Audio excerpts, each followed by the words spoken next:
In this video, I'm going to give you my winners and losers of week 2 of the NFL season. Stay tuned. It's win or lose.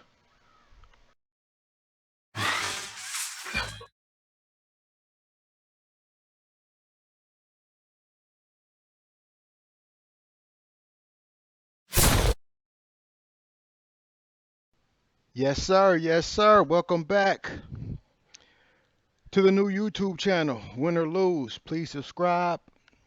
Hit that bell icon notification for every time I hit you with videos. Subscribe to the channel. Let's talk about week 2 of the NFL season. Had some great games, some great performances. I'm going to give you my winners and losers of week 2 of the NFL season. Let's start off with the winners this week. I think Lamar Jackson and Tua Tagovailoa put on the show in this Ravens and Dolphins game. Back and forth. The Ravens jumped off to a 35-14 lead, but the Dolphins fought back. Tua threw 5 touchdowns. Dolphins found a way to win.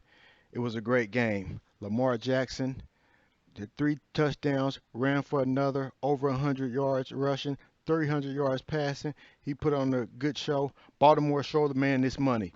Those are my winners, Tua and Lamar Jackson. My losers are two head coaches, Nathaniel Hackett and Frank Wright. I don't know what's going on with Frank Wright and the coach, but I think Frank Wright is on the hot seat and he might be the first coach fired.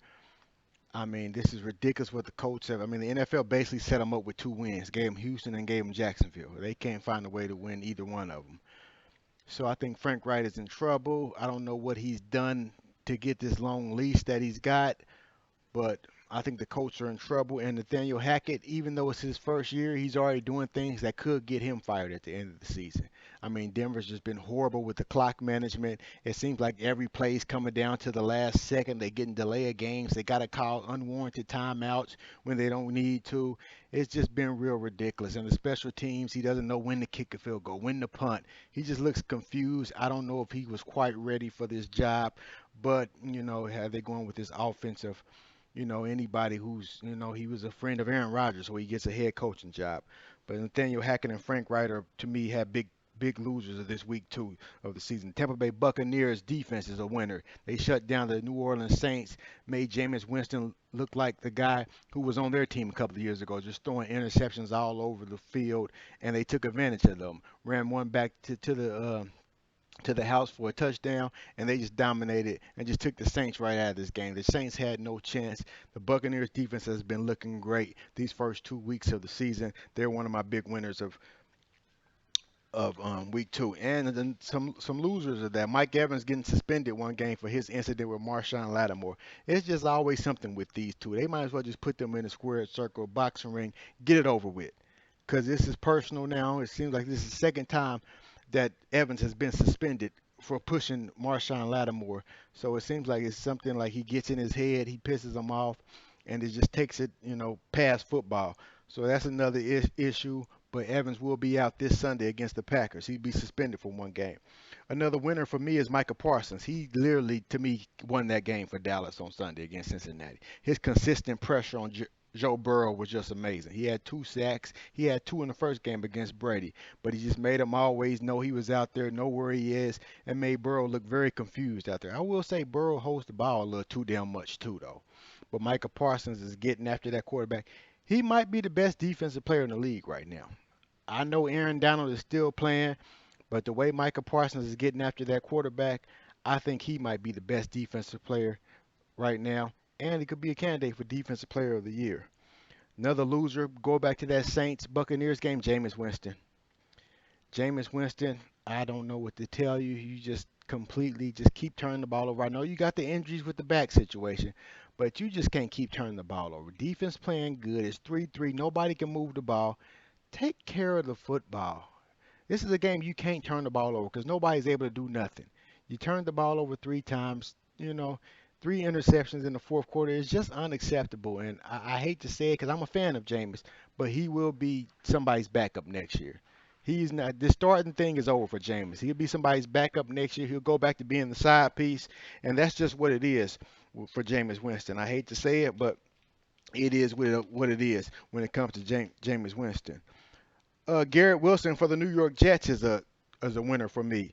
8 for 102 and 2 touchdowns in a big victory. Cleveland blew that game, but you can't blame the Jets for the Browns not knowing what the hell they did. Wilson came out and played. The number 10th pick in the draft has been paid big dividends, and he looks good right now. He looks like he might be the best, offensive player so far in this draft. I like what he's doing right now. He's been huge for the New York Jets right now. Another winner, Amon St. Brown for the Detroit Lions. 9 for 116, 2 touchdowns. This Detroit offense looks kind of explosive. It's like if you're gonna play the Lions and you ain't putting up at least 30 to 35, you might be in trouble. As long as Golf cuts it out on the turnovers, gets the ball to Swift and St. Brown, they can move the ball against anybody. It's gonna be interesting. They're gonna be a scary team. Now I don't think they're gonna make the playoffs, but damn it, you gonna come and play the Lions on Sunday. You're gonna be in for a game. Amon St. Brown's a winner for week 2. Loser for week 2, Baker Mayfield. Oh man, I don't know. We run out of excuses for Baker Mayfield. 14 for 129, 145, 145 yards. Passing is not going to get the job done. And I don't know. Baker Days, I think, also is numbered as being the starting quarterback in this league. I mean, Carolina seemed like they were the only team who wanted them, only team that was going to give them a chance. But you playing like this, I mean, Panthers are 0-2. I mean, who do you go to, though? I don't trust Darnold either. So it's going to be rough sledding for the Panthers. They've been in both games, but they can't find a way to win, and that's because Baker gets off these just terrible starts, and he needs to get it together, or he'll find himself being somebody's backup too, along with Jameis Winston. Winners again, Josh Allen and Stephon Diggs. This Bills offense looks amazing, man. It looks amazing. Last night they just put on a show and just routed a good team, I thought, in the Tennessee Titans, but it's not looking like that. But the Bills are making good teams look average. You see what they did to the Rams to start the season off. So they did that to the Tennessee Titans too. Stephon Diggs and Josh Allen. And the thing is with the Bills, like if they don't turn the ball over or don't get stopped on fourth down, like they could score 50 points easily in these first 2 games. Stephon Diggs and Josh Allen, chemistry like they never left. They back and was already in midseason form. It's scary for the rest of the league. Josh Allen is the MVP candidate right now. I think he's leading the list right now. And loser, Kirk Cousins turned back into Kirk Cousins last night. Vikings had their chances to win this game.